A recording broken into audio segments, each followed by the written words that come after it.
이 시간 자리에 일어나셔서 영과 진리로 주일 예배를 하나님께 드리시겠습니다.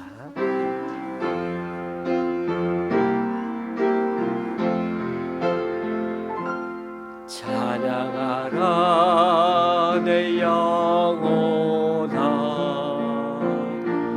찬양하라 내 영혼아, 내 속에 있는 것들아 다 찬양하라.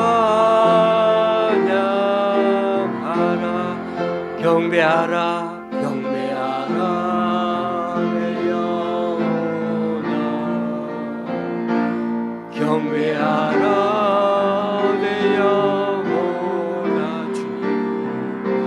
내 속에 있는 것들아 다 경배하라.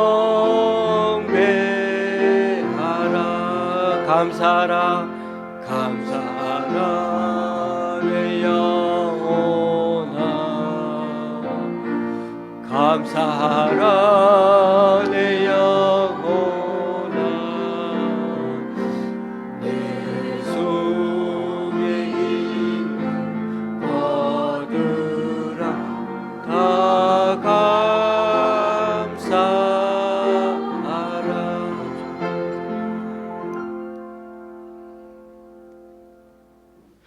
여호와의 인자심과 인생에게 행하신 기적으로 말미암아 그를 찬송할지로다. 궁핍한 자는 그의 고통으로부터 건져주시고 그의 가족을 양떼같이 지켜주시나니, 정직한 자는 보고 기뻐하며 모든 사악한 자는 자기 입을 봉하리로다. 지혜 있는 자들은 이러한 일들을 지켜보고 여호와의 인자하심을 깨달으리로다. 아멘. 사도신경으로 주님께 신앙 고백 올려드립니다.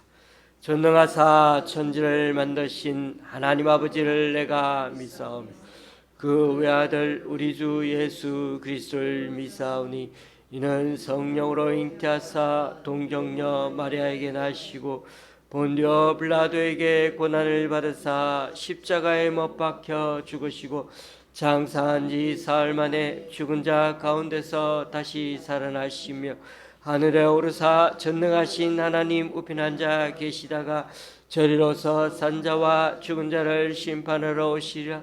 성령을 믿사오며 거룩한 공예와 성도가 서로 교통하는 것과 죄를 사하여 주시는 것과 몸이 다시 사는 것과 영원히 사는 것을 믿사옵나이다. 아멘. 자리에 앉으셔서 찬송 6장 하나님께 크게 찬양 드리시겠습니다.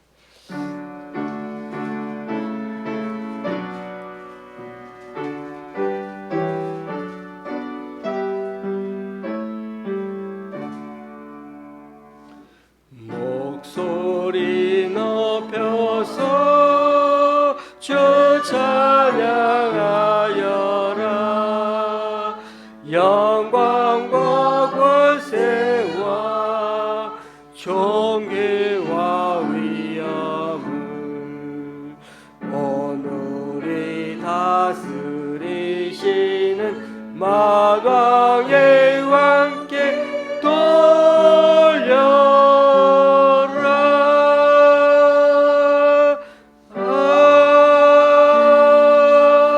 아멘. 교독문 69번을 다 함께 교독하시겠습니다. 교독문 69번입니다.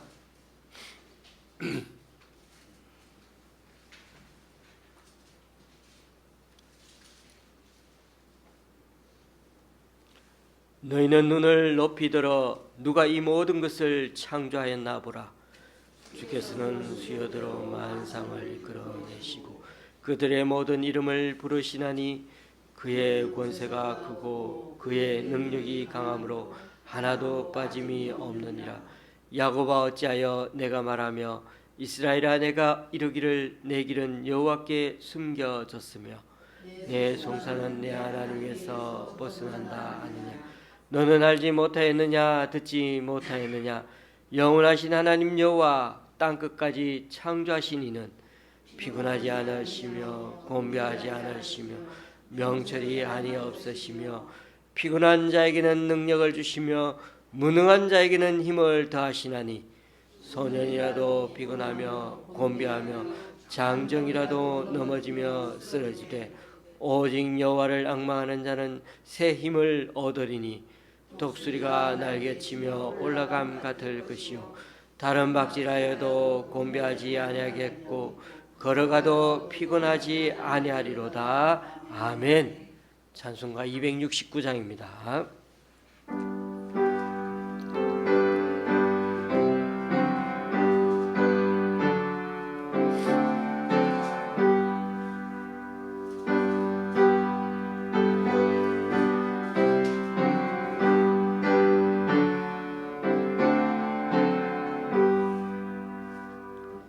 그 참혹한 십자가에 주 달려 흘린 피 샘물같이 흘러서 죄 씻어주시네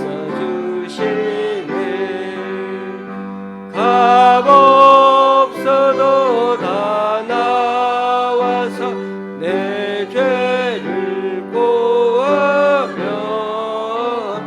이 눈보다 너희노라 참 성결 얻으리 남의 노라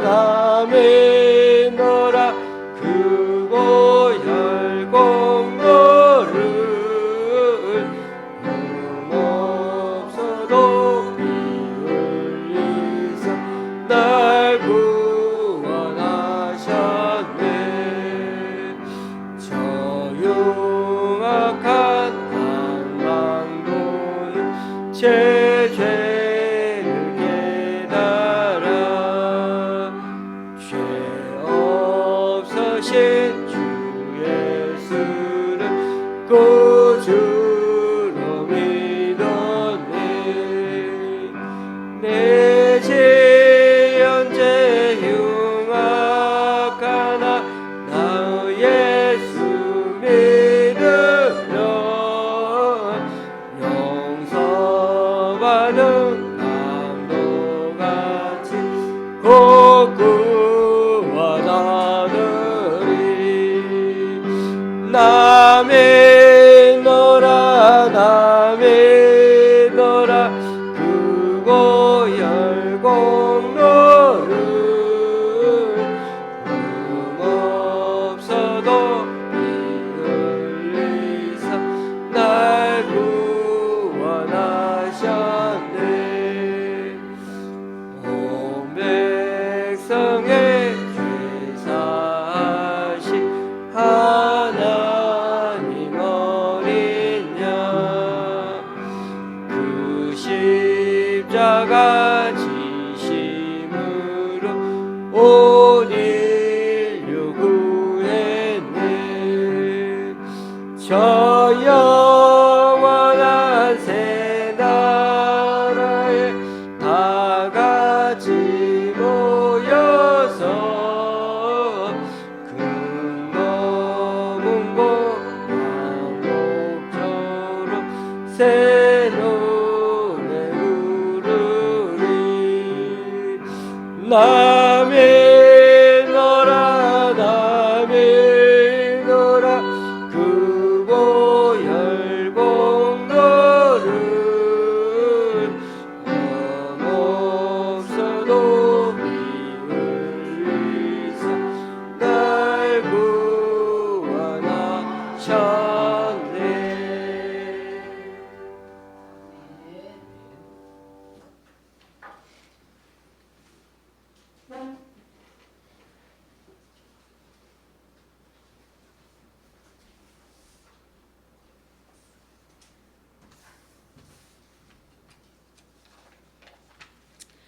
은혜롭고 자비로우신 하나님 아버지, 만물이 소생하는 봄의 소식과 함께 사순절 다섯째 주일을 맞이하여 신령과 진정으로 찬양과 예배로 경배드리게 되어 감사를 드립니다.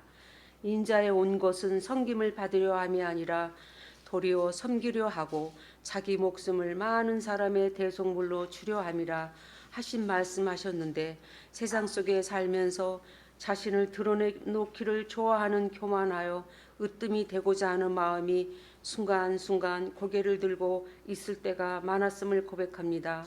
마음속 깊이 감찰하시는 예수님은 우리들과 교제하기를 원하셔서 마음의 문을 두드리지만, 미련하고 둔한 저희들은 마음의 문을 잠가놓고 늘 바쁘고 분주하여 성령님을 근심시킬 때가 있었습니다.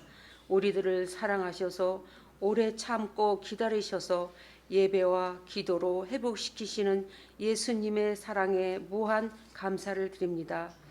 말씀에 힘입어 늘 깨어서 제 가운데 빠지지 말고 모든 일에 하나님으로부터 온 것인지 묵상하고 죄에 대해 민감하여 돌이키게 하시고 청결한 양심으로 자신을 돌아보고 하늘의 소망을 품게 하옵소서. 하나님 아버지, 이 나라와 지구촌을 위해 기도합니다. 지금 이 순간에도 전쟁으로 고통받고 있는 부상자들을 긍휼히 여기옵소서. 장기 집권하고 있는 푸틴 대통령에게 죄에 대해 회개하고 하나님을 두려워하며 고통 중에 있는 자들에게 주님의 평화가 찾아올 수 있도록 하옵소서. 또한 우리나라의 선거를 위해 기도합니다. 부정선거가 되지 않고 하나님 보시기에 올곧은 사람으로 준비시켜 주시고, 이기적이고 돈을 사랑하는 자가 아닌 진정 나라를 사랑하고 백성을 두려워하며 하나님을 경외하는 겸손한 사람으로 세워 주시옵소서. 이 나라가 평온하고 질서 가운데 있어야만이 전국 교회들이 깨어 기도하며 예배에 충실하며 믿음의 각 가정들이 자녀들과 함께 주를 위해 감사와 축복이 임하게 하옵소서.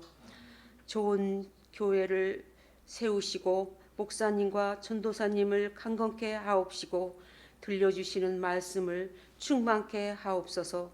비록 가난하고 빈궁할지라도 주님이 함께 하셔서 사랑 가운데 바른 말씀, 바른 성도를 세우시고 배우게 하셔서 삶이 변화되는 제자의 삶으로 이겨낼 수 있도록 믿음을 인도하여 주옵소서.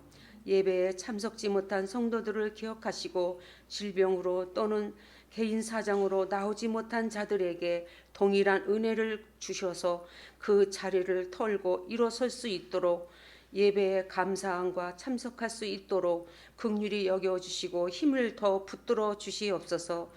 우리를 위해 죽기까지 사랑하시고 모진 고통과 수치를 당하신 예수 그리스도의 이름으로 기도드리옵나이다. 아멘.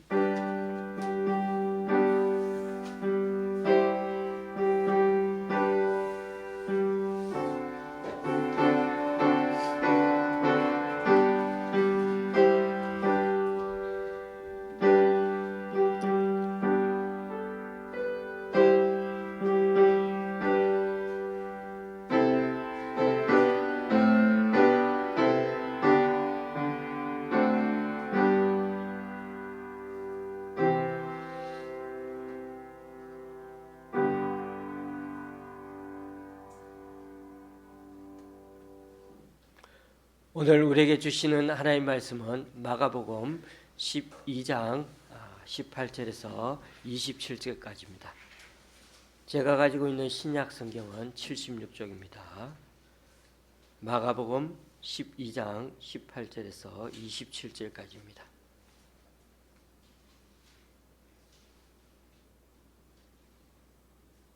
교도하실 때 제가 먼저 읽습니다. 부활이 없다 하는 사두개인들이 예수께 와서 물어 이르되, 선생님이여, 모세가 우리에게 써주기를 어떤 사람의 형이 자식이 없이 아내를 두고 죽으면 그 동생이 그 아내를 취하여 형을 위하여 상속자를 세울지니라 하였나이다. 칠형제가 있었는데 마지가 아내를 취하였다가 상속자가 없이 죽고, 둘째도 그 여자를 취하였다가 상속자가 없이 죽고, 셋째도 그렇게 하여 일곱이 다 상속자가 없었고 최후에 여자도 죽었나이다. 일곱 사람이 다 그를 아내로 취하였으니 부활되고 그들이 살아날 때 그 중에 누구의 아내가 되리까? 예수께서 이르시되 너희가 성경도 하나님의 능력도 알지 못하므로 오해함이 아니냐. 사람이 죽은 자 가운데서 살아날 때에는 장가도 아니가고 시집도 아니가고 하늘에 있는 천사들과 같으니라. 죽은 자가 살아난다는 것을 말할진대 너희가 모세의 책 중 가시나무 떨기에 관한 글에 하나님께서 모세에게 이르시되 나는 아브라함의 하나님이요 이삭의 하나님이요 야곱의 하나님이로라 하신 말씀을 읽어보지 못하였느냐. 하나님은 죽은 자의 하나님이 아니요 산 자의 하나님이시라. 너희가 크게 오해하였도다 하시니라. 아멘.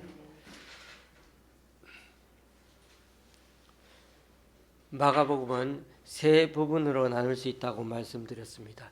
예수님이 제자들을 데리고 다니면서 3년간 사역을 하신 게 첫 번째 부분이죠. 그리고 예수님이 제자들의 신앙 고백을 들은 후 6개월간 제자도 여행을 다니시면서 제자들을 교육하고 사역하셨습니다. 세 번째로 11장부터 예수님이 예루살렘에 들어오셔서 8일간의 그 제자도를 실제로 삶으로 보여주시고 죽으시고 부활하신 내용이 나옵니다. 그래서 제가 3년 그리고 6개월 그리고 8일 이렇게 세 부분에 예수님의 공생애로 나눌 수 있다고 했습니다. 우리는 11장부터 예수님의 마지막 8일간의 삶을 돌아보고 있는데요. 11장과 12장은 모두 성전에서 일어난 일들입니다. 예수님은 예루살렘에 나귀 새끼를 타고 오셔서는 성전을 쭉 둘러보시고 성전의 장사꾼들을 쫓아내면서 청결하게 하셨습니다.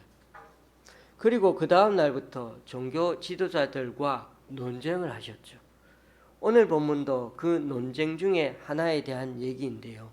이렇게 지도자들과 입씨름을 한 후에 13장 1절에 보면 예루살렘을 다시 나가십니다.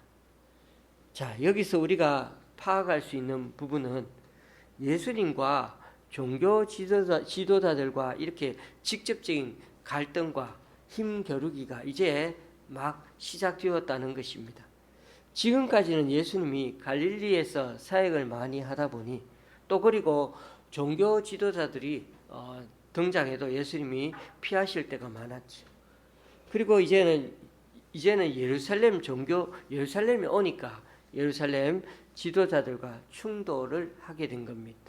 예수님은 자신의 마지막 사역인 이 죄사함의 대가인 제물로 죽으시고자 예루살렘에 스스로 발길을 찾아오셨습니다. 그리고 이 성전에 들어오시니까 분노가 막 치밀어 오르는 일들이 한두 가지가 아니었던 것입니다. 이런 걸 보면 예수님은 당시의 종교 지도자들과 충돌은 피할 수가 없었고 자신의 권력과 자리를 계속 유지하기 위해 예수님을 그들은 밀어낼 수밖에 없었던 것입니다. 예수님 당시 지도자들은 서로를 이렇게 견제하면서 살아왔기 때문에 어떻게 보면 물과 기름처럼 섞일 수 없는 사람처럼 바리새인들, 우리가 성경 공부를 하면서 배웠죠. 정치적으로 헤롯 당파도 있고 암살단인 열심당원도 있었죠. 종교적으로는 바리새파, 사두개파 그리고 세례 요한의 후예들인 에세네파들도 있었습니다. 민족주의자 바리새인들로서는 로마 권력의 하수인 노릇을 하고 있는 이 헤롯 당과 사이가 별로 안 좋겠죠. 또 천국의 부활을 믿지 않는 귀족 계급인 이 사두개파와도 관계가 안 좋았습니다.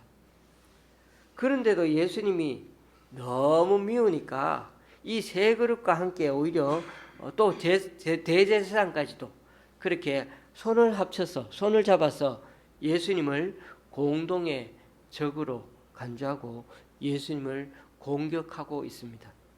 이들은 정말 서로 손잡는 게 서로가 싫은데도, 물과 기름 같은데도 이렇게 모여서 힘을 모으는 걸 보면 얼마나 예수님을 미운 돌로 생각하는지 알 수가 있습니다. 그만큼 우리가 이 세상에 살아갈 때 자기 밥그릇 챙기는 게 얼마나 중요하게 생각하는지 모릅니다. 그들은 예수님의 말에 어떻게 하든 책을 잡으려고 아주 많은 준비를 했습니다. 앞부분에서 바리새인들과 헤롯 땅 사람들이 예수님에게 아주 까다로운 질문도 하지 않았습니까? 식민지로 살면서 로마 제국에게 세금 내는 게 당연한 건데, 이걸 빌미로 예수님을 로마 제국에게 원수되게 하려고 했던 것입니다. 그게 아니면은 로마 제국에 충성하는 말만 하면 유대인들이 예수님을 또 안 좋아하게 만들 수도 있죠. 그래서 어떻게 보면 말 대답 잘못하면 아주 난감한 상황을 처하게 되게 만들었던 것입니다. 그런데 예수님은 아주 지혜롭게 대답하셨죠. 가이사의 것은 가이사에게 주고 바치고 갖다 바치고 하나님 것은 하나님께 바치라고요. 자, 오늘 본문에는 사두개파 사람들이 또 예수님에게 까다로운 질문을 던지면서 예수님을 아주 곤란한 상황에 빠뜨리려고 합니다. 구약에는 형이 아들이 없이 죽었을 경우는 그 동생이 형수를 취해서 형의 대를 잇게 해야 한다는 그런 내용이 신명기 25장에 나옵니다.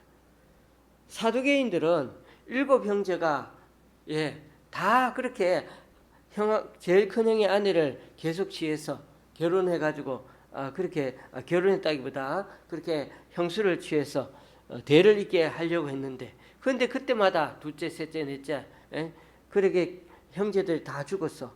그렇게 7명이 다 죽으면은 이 여인은 나중에 부활했을 때 누구의 아내가 될 것이냐고 참 엉뚱한 질문을 만들어서 했습니다.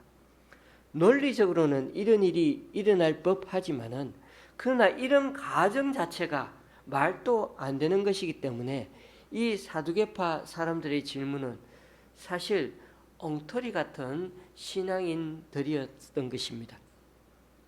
물론 사두개인들도 자기들의 이렇게 던지는 질문이 실제로 불가능하다는 걸 너무 잘 알죠. 왜요? 자기들은 부활을 안 믿잖아요. 그런데 왜 이런 질문으로 예수님을 시험하는지 아십니까? 결국 부활은 있을 수 없는 일이라는 걸 예수님 앞에서 주장하고 싶었던 것입니다. 그들은 부활이 없다고 하는 사람들이어서 죽으면 모든 게 끝난다고 생각했기 때문이죠. 그래서 영혼도 부활도 천국도 지옥도 천사도 마귀 같은 이런 것들도 존재하지 않는다고 생각했습니다.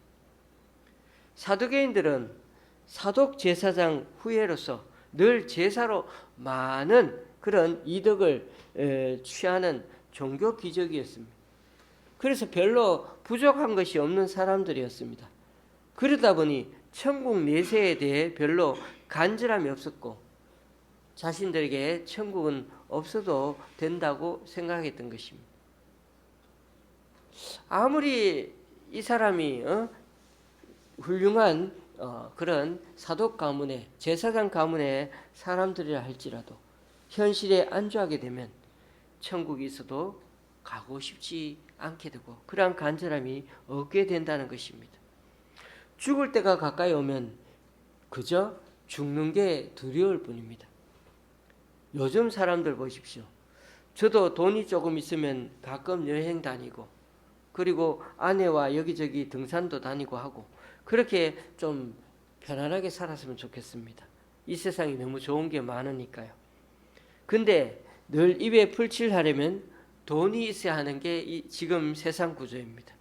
매달 카드 값을 막고 살아가는 게 서민들의 삶이죠. 너무나 힘들게 살아가는 사람들이 많죠. 텔레비전에 심심찮게 나오는 가족들이 함께 자살했다는 그런 사람들 얘기가 어쩌면 일반 서민들에게는 절대로 남 얘기가 아닌 때가 많습니다. 요즘 같은 세상에 정말 고금리, 고환율, 고유가, 고물가까지 얼마나 우리들 삶을 피폐하게 만드는지 모릅니다. 요즘 TV에 망원 시장이 그래도 더 유명해졌답니다. 다른 시장은 좀 비싼데 그래도 망원 시장 가면 좀 더 싸다고, 그래서 많이들 더 온다고. 그래서 토요일 되면 너무 사람들이 많아서 저도 꾀를 내가지고 금요일 날 장을 보러 갑니다. 그만큼 우리가 살아가는 것이 그렇게 녹록지가 않습니다.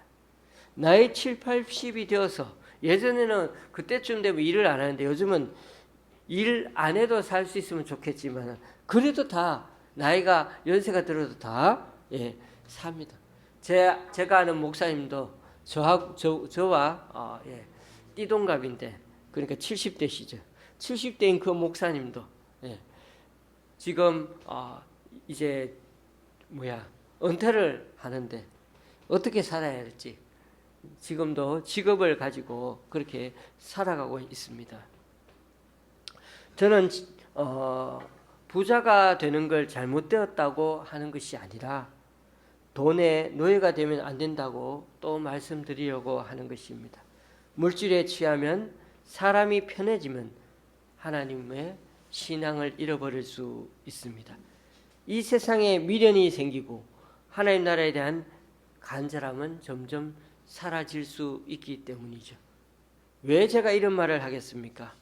예수님은 자신들도 믿지 않는 죽음 이후의 그 부활과 관련해서 엉터리 같은 질문을 해대는 이 사람들을 향하여 너희들은 성경도 제대로 알지 못한다고 말씀하십니다. 성경 말씀이 뭘 말하는지 제대로 모르니까 하나의 능력에 대해서도 아주 크게 오해하고 있다는 것입니다. 여러분, 이걸 아셔야 합니다. 우리 하나님은 우리들의 속생각을 정말 정확히 아십니다. 겉으로 말하는 것, 사람들은 서로 겉으로 이렇게 체면치레를 얘기하고 여러 가지 숨겨서 말을 할 수 있습니다. 그러나 우리는 하나님만은 속일 수가 없습니다. 예수님은 바리새인들과 헤롯 땅 사람들이 와서 로마 황제에게 세금을 바치는 게 옳은지를 물었을 때 이들이 얼마나 극과 속이 다른지를 너무나 잘 아셨습니다. 그리고 오늘 사두개인들에게도 주님은 신앙생활이 너무 엉터리로 믿고 있다고 말씀하십니다. 성경을 봐도 어떻게 이렇게 볼 수 있느냐며 그렇게 혀를 끌끌 차십니다. 제가 말씀드렸죠. 성경 말씀을 잘 해석하고 잘 적용해야 한다고요. 안 그러면 여기 서 있는 목사들도 엉뚱한 것에 집중해서 잘못 가르칠 수가 있습니다. 내가 원하는 것에 강조하면 안 된다는 것이요.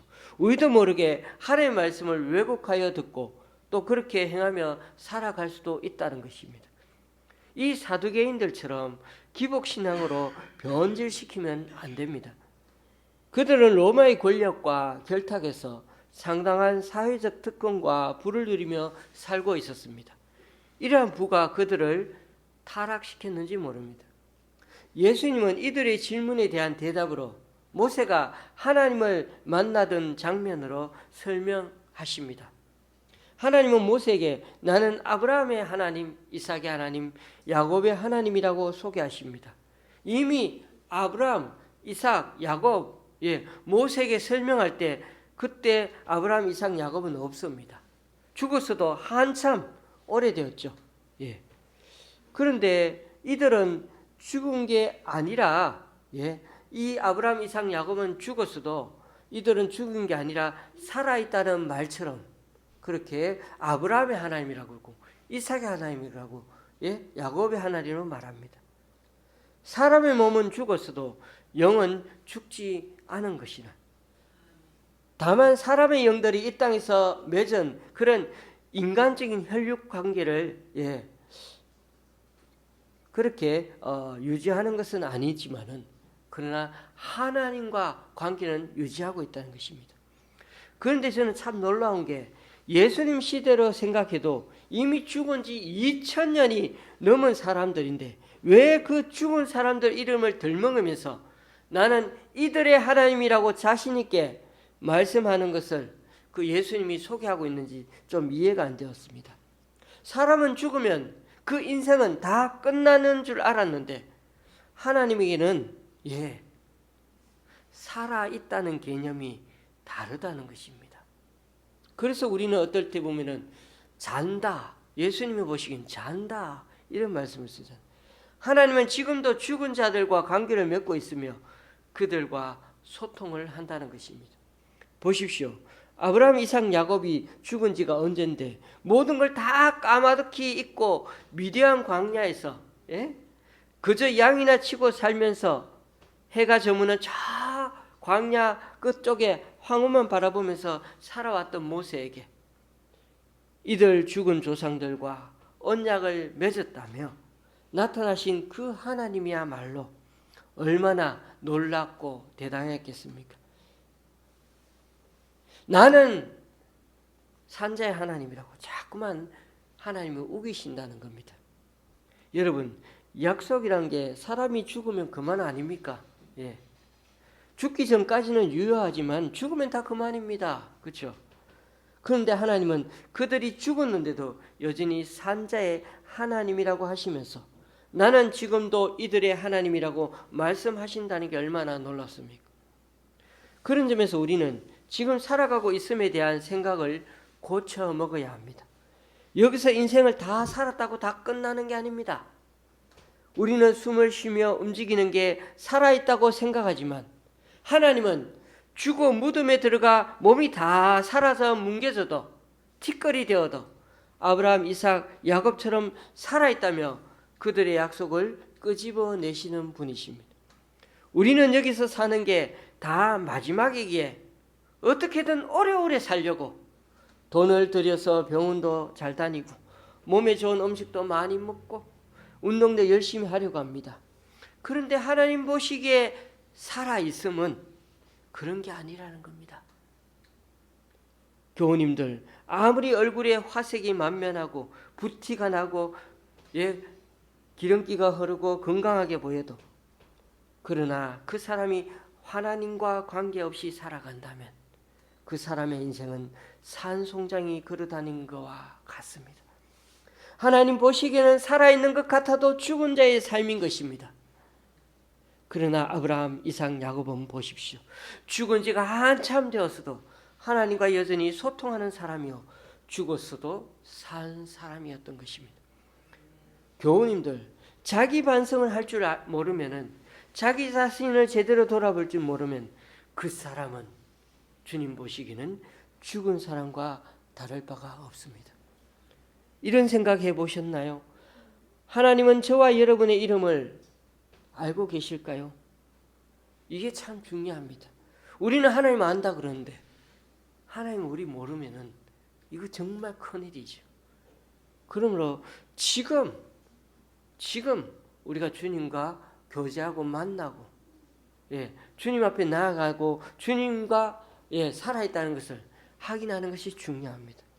사두개인들은 죽은 뒤에 부활을 주제로 해서 예수님을 힘들게 하려고 했지만은 오히려 정작 이들은 신앙의 핵심을 전혀 모르는 사람들이었습니다. 자신들이 믿는다고 하는 하나님을 제대로 만나지 못한 것입니다. 그렇게 수많은 제물을 드리고 제사를 드리면 뭐합니까? 그들에게 하나님은 죽은 하나님이었던 것입니다. 저와 여러분의 신앙생활은 어떠합니까? 이게 우리들 모습은 아닌가 반성해 보아야 한다는 것입니다. 내가 하는 행동마다 한 번씩 늘 돌아봐야 합니다. 우리는 죄를 자꾸만 뭉뚱그려가 하나님 죄 지었습니다 회개하려고 하는 습관이 많습니다. 그러나 죄는 가능하면 낱낱이 고해야 합니다. 나의 죄를 떠올릴 때마다 정말 떠오르는 게 싫을 정도로 어떤 죄를 지었는지 그게 떠오르는 게 정말 싫을 정도로 그렇게 죄가 내게 혐오스러울지라도 그걸 주님 앞에 떠올려서 용서를 구해야 한다는 것입니다. 그래야 용서가 있는 것입니다. 그런데 요즘 사람들은 회개하는 법을 잊어버리며 사는 것 같습니다. 지금의 나의 죄를 봐야 하는데 과거의 죄 말고 지금의 내가 잘못 가고 있는 것을 봐야 한다는 것입니다. 안 그러면 우리가 드리는 기도가 어쩌면 말짱 헛것이 될 수 있습니다. 여러분, 하나님께 많이 구하고 매일 기도하는 것은 좋은데 우리 자신의 현재 걸음걸이가 제대로 걸어가고 있는지를 항상 주님 앞에 점검해 보시기 바랍니다. 내가 사람을 너무 맹목적으로 따라가고 있는 건 아닌지, 내가 물질에 너무 마음을 뺏기고 있는 것은 아닌지, 이런 걸 우리 자신이 어디를 걸어가고 있는지를 점검해 봐야 합니다. 교우님들, 자기를 돌아볼 줄 모르면 이 사두개인들처럼 죽은 신앙인이고 죽은 종교가 되는 것입니다. 살아있다는 것은 자기 자신을 제대로 반성할 줄 아는 것을 말합니다. 그래야 그 사람은 변해가는 것입니다. 하나님 앞에 참 많이 기도하는데도 변하지 않는 사람들이 있어요. 물론 저도 그럴 때가 많습니다만, 왜요? 자기 반성은 제대로 없이 기도하기 때문이죠. 우리 자신의 죄를 제대로 깨닫게 되면, 철저하게 깨닫게 되면 사람은 달라지게 되어 있습니다. 우리는 마가복음을 제자들을 데리고 다니며 훈련시키고 교육시키는 차원에서 볼 수도 있다고 했습니다. 예수님은 3년간 제자들을 데리고 다니다가 가이사랴 빌립보에서 제자들에게서 나의 주 나의 하나님 주는 그리스도이십니다 라는 고백을 들었습니다. 그리고 6개월 데리고 다니면서 십자가를 지고 예수님을 따라가는 제자들에 대해서 또 가르침을 받았습니다. 여러분, 이 정도면 예수님의 제자다운 모습이 되었을까요? 그렇지 않습니다. 주님은 아직도 누가 예수님의 수제자가 될 건지 서로 막 경쟁하고 있는 이들의 모습을 보면서 예수님은 한 초라한 여인을 소개하면서 12장을 마무리합니다. 12장 끝부분에 성전에서 헌금하는 한 여인을 소개하면서 2렙돈 한 고드란트를 헌금한 여인을 소개하십니다. 예수님은 아무도 주목하지 않는 그 성전에서의 한 초라한 여인의 모습 쪽으로 우리들 시야를 돌리게 만드십니다. 주님은 성전에서 부자나 연예인, 유명인, 정치인 이런 것에 눈 돌리지 말고 여기를 봐라, 그렇게 말씀하십니다. 생활비 전부를 바쳐서 헌신하는 한 가난한 과부의 모습을 소개하시는 그 주님. 다른 사람은 아무도 몰라도 주님만은 아심. 주님은 곧 다가올 자신의 죽음을 예견하시면서 이 여인의 헌신을 맞물려 소개하고 계십니다. 예수님의 죽으심도 어떻게 보면 초라한 시골 청년의 죽음으로 끝날 수밖에 없는데 별로 사람들 눈에 띄지 않는 것인데 말입니다. 그럼에도 오늘 말씀은 이 2렙돈 헌금한 여인이 그날 성전에서 헌금한 사람들 중 가장 진심을 담아 헌금하였다고 주님은 말씀하십니다. 주님 보시기에 지금까지 성전에서 드리는 제사가 다들 강도의 속을 같았지만은 그렇게 타락하고 영적으로 어두운 시대에서도 말없이 헌신하고 주님을 따르는 이 가난한 과부 같은 사람들이 있다고 주님은 소개하고 계십니다. 교우님들 잘 보십시오. 예수님은 지금 11장부터 12장 내내 계속 성전에 머무르고 계십니다. 그리고 13장 1절에 보면 성전을 드디어 나오십니다. 그리고 성전을 떠나시기 전에 끝으로 예수님은 제자들을 불러서 이 가난한 과부의 행동을 보여주면서 모든 사람들이 보기에는 너무 별 볼 일 없는 것 같은 이 여인의 전적인 희생과 헌신을 따라하라고 그렇게 알리고 강조하셨습니다. 교우님들, 주님을 따르는 진정한 제자들은 누가 뭐라 말하든 주님을 위해 묵묵히 자기를 희생하면서까지 주님을 따르는 길입니다. 아마 이 마지막 부분을, 이 12장 마지막 부분을 베드로와 마가가 쓰면서 자신들의 처지를 또한 생각해 보지 않았겠습니까? 우리는 오늘 본문을 통해 11장 12장 전체를 관통하는 하나님의 교훈 메시지를 오늘 말씀을 통해 들어야 할 것입니다. 사두개인들은 제사장 사독 가문의 후예들이라고 자부합니다. 그러나 그들은 하나님의 제사장 출신이라 하면서도 이제는 부활을 믿는 신앙을 잃어버리며 점점 현실에 타협하며 살아가고 있습니다. 바리새인들과 헤롯 당파도 그랬고 대제사장들마저 마찬가지였습니다. 그러니까 우리 예수님의 눈에는 당시 시당의 중심이라고 자부하던 이 성전에서의 삶에 참 문제가 많다는 것입니다. 그래서 하나님은 이 유대인들을 변화시키고자 당시 아주 멋있게 잘 지은 그 헤롯 성전 자체를 무너뜨리겠다고 결정하셨습니다. 13장에서 제자들이 성전에서 나오자마자 예수님 보고 이 성전이 얼마나 멋있는지 감탄해하지 않았습니까? 그러자 예수님이 이렇게 말씀하시죠. 네가 이 큰 건물들을 보느냐? 돌 하나도 돌 위에 남지 않고 다 무너뜨려지리라.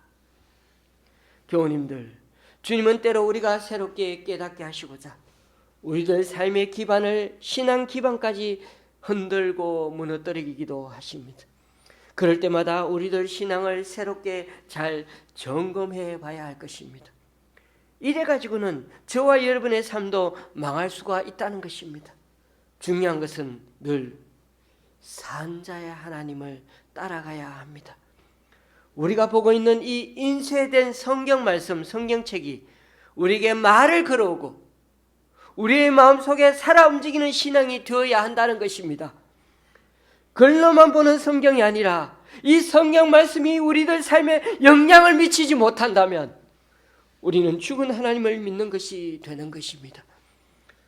우리도 죽은 자와 다름없는 삶을 사는 것이 됩니다. 말씀을 맺습니다. 베드로와 마가는 이 마가복음을 쓰는 가운데 하루하루가 죽음의 위협 가운데 살아가고 있었을 것입니다. 그런데도 그들이 부활의 산 소망을 가지며 산자의 하나님을 지금도 외치고 있습니다. 그래야 죽어서도 산 소망이 있기 때문이죠. 그래야 지금 죽어도 두렵지 않기 때문이죠. 교우님들, 오늘 예수님의 말씀대로라면 이 세상에서의 삶이 다 끝나고 죽었어도 우리들 삶은 마무리되지 않고 저 세상에서도 여전히 산자의 삶이 되고 연속성이 될 것입니다. 만약 이 세상이 다 끝이라면 우리도 여기서 이 세상 사람들처럼 더 멋있고 더 즐기며 사는 게 맞습니다. 그렇죠? 한순간도 아까우니까요. 그러나 그렇지 않습니다. 주님은 죽은 지 수백 년 수천 년이 되는 사람들까지도 다 기억하고 계십니다. 죽은 사람인데도 여전히 산자로 보시고 그 사람의 하나님이 되어주신다는 게 얼마나 감동적입니까?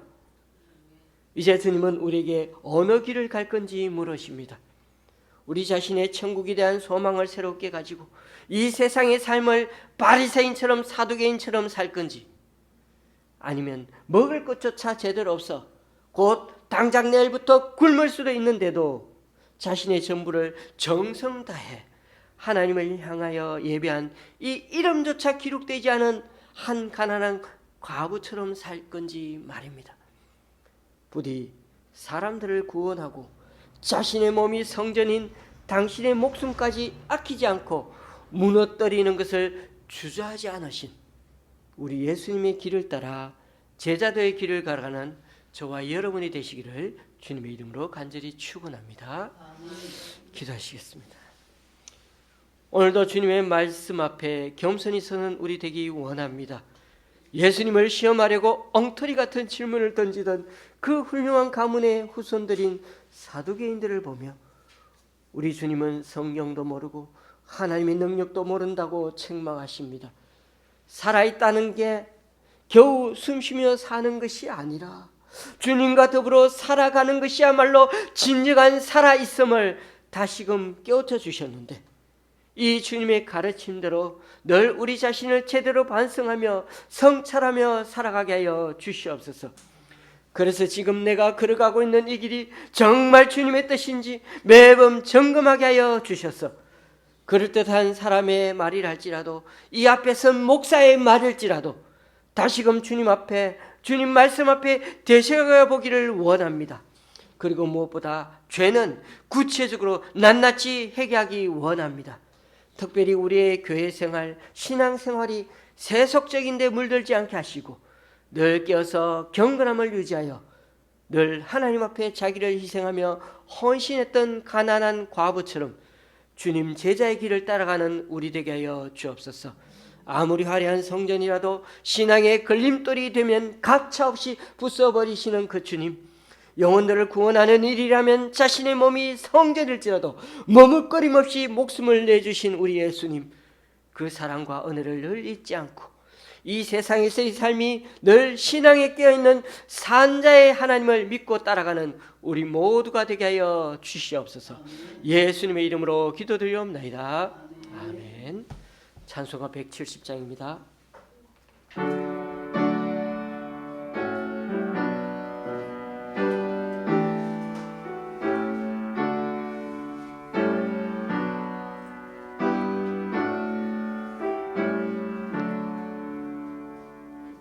내 주님은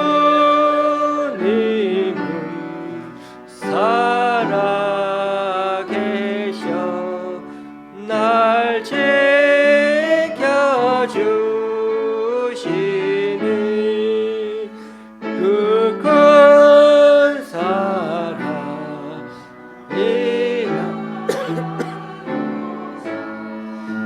나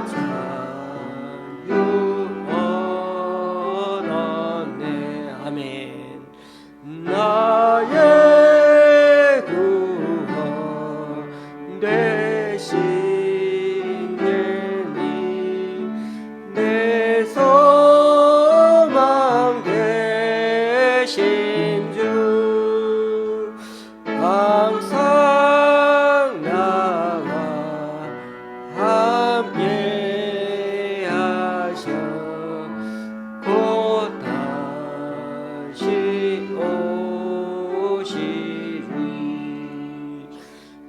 나를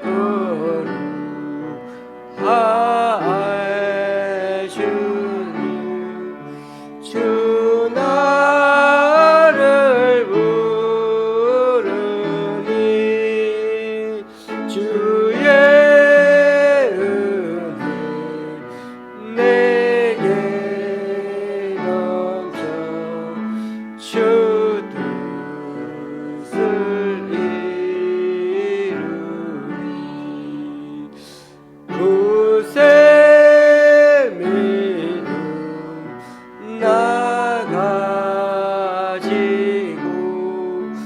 주 말씀 따르며 주님 다시 강림할 때 날 영접하시리.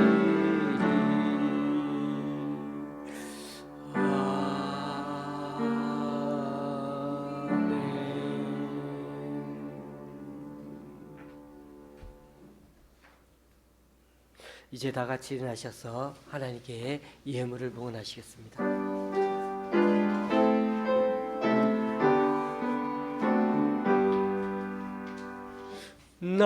나의 몸 드리니 주여 받아주셔서 하늘만 위하여 주 뜻대로 쓰소서.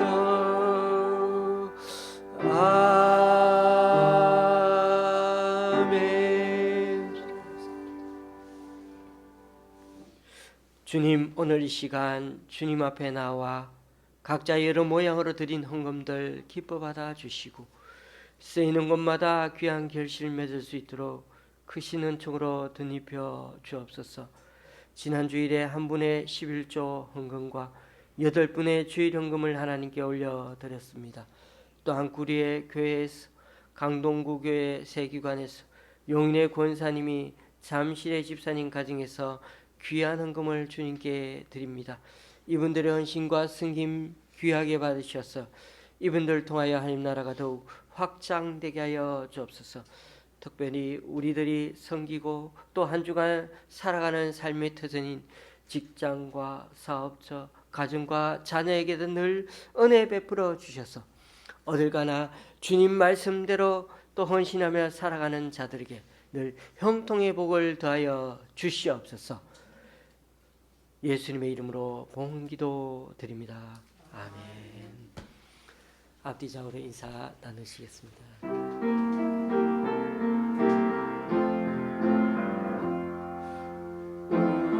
우리에게 향하신 여호와의 인자하심이 크고 크도다 크시도다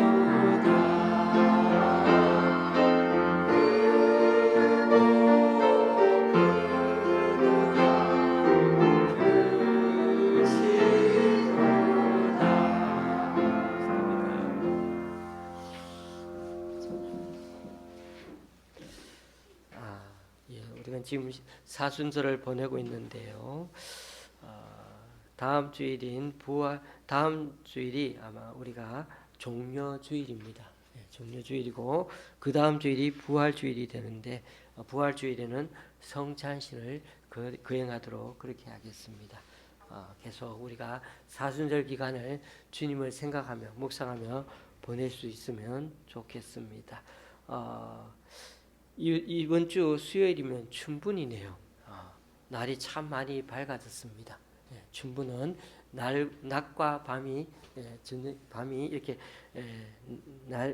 길이가 같다는 그런 날이 아닙니까? 그래서 앞으로 좀 더 밝은 하루를 보내시면서 주님을 찬양하며 살아가는 우리가 되었으면 좋겠습니다.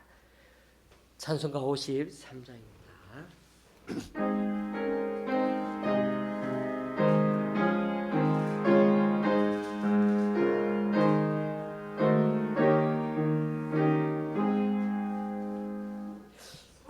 성전을 떠나가는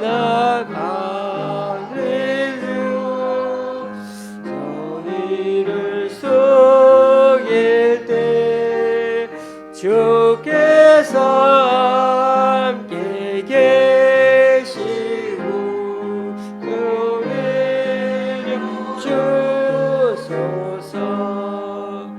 집으로 걸어가는 길 주동행하는 소요한 전의 심사를 다 지켜주소서.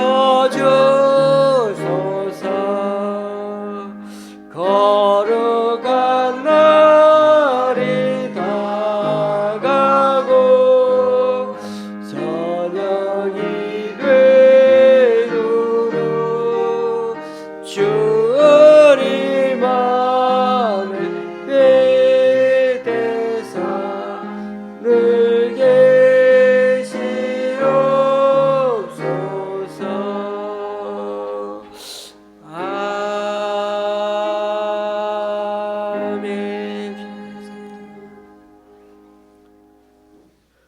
우리 주 예수 그리스도의 은혜와 하나님 아버지의 크신 사랑과 성령님의 교통 교제케 하심이 아무리 훌륭한 가문 남에게 칭찬 듣는 신앙인처럼 보여도 자기 반성과 성찰이 없으면 주님 보시기에는 그 신앙이 강도의 속을 갖고 죽은 것처럼 보이기에 오늘 말씀이 우리에게 큰 울림이 되어서 죄는 구체적으로 낱낱이 고백하면서 지금 내가 걷고 있는 길이 정말 하나님 말씀대로 걷고 있는 건지를 늘 말씀 앞에 제대로 점검하면서 자신의 전부를 정성 다해 하나님을 향해 드리면서 예배한 그 한 가난한 가부처럼 또 자신의 몸인 성전을 아끼지 아니하고 무너뜨리면서까지 영혼을 사랑하고 헌신하신 우리 주님 가신 길을 따라가겠노라 결단하는 여기 모인 우리 좋은 시학교의 성도님들과